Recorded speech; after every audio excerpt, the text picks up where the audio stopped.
Welcome back to Plus. If you've been missing the late great actor Val Kilmer on the big screen, don't despair. He's just been cast in a new film, From Beyond the Grave. An AI version of the actor will play the part, and it's opened up a fresh discussion on the moral and ethical dilemmas of the technology. It's the mark of a great actor. It's hard to pick a Val Kilmer favourite. Heat for the action fans. The Doors for the rock and rollers. They don't want me, they want my death. Batman for the DC comic crew. It's the car, right? Chicks love the car. And Top Gun. Well, that was for everyone. You can be my wingman anytime. So when the much-loved actor passed away last year, he left us with a catalogue of classics and one final hug for Maverick. So how do we feel about Val Kilmer making a comeback? This is an entirely AI-generated version of Kilmer as a priest. It's how he will appear in a new indie film that he signed on to 6 years ago. He never got to shoot a single frame.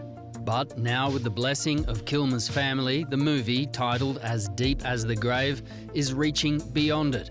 It's not the first time this has happened.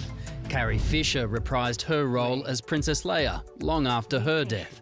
Starting to think it isn't possible. Nothing's impossible. Ghostbusters Afterlife featured an afterlife version of Harold Ramis. Paul Walker returned to help out his family in the Fast and Furious franchise. Christopher Reeve even flew in for a cameo in the movie The Flash. But as AI continues to evolve at a rapid rate, morally, ethically, cinematically, we better work out if we're okay with this.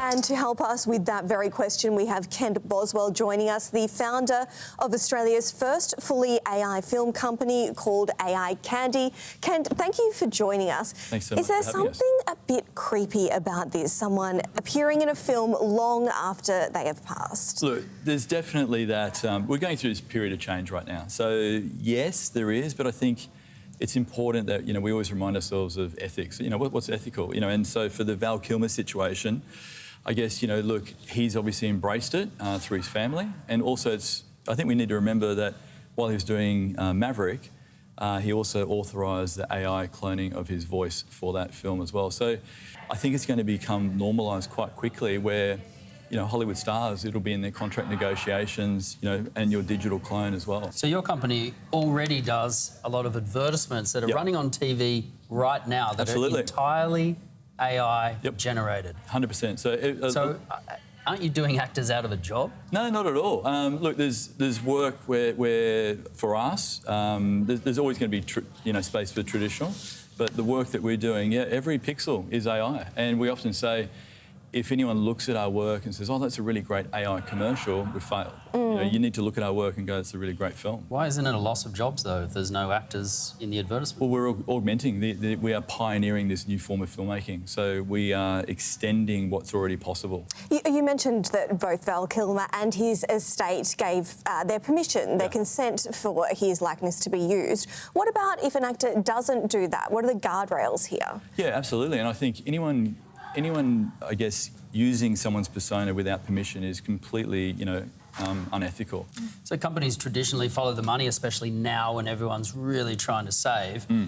Tom Cruise, roughly $140 million a movie. Jack Nicholson, around $100 million odd. What does it cost to make an AI version of them or an AI actor?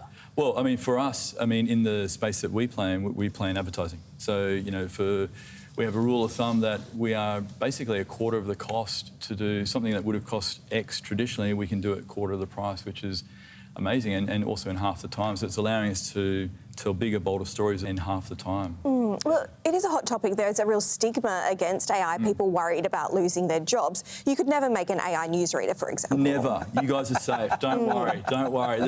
It's not possible yet. OK, in that case, we're not concerned. That's very good news. Thank you so much. Like he's saying that and then just making another version of us tonight. Yeah, he's looking at us very closely, getting a lot of detail.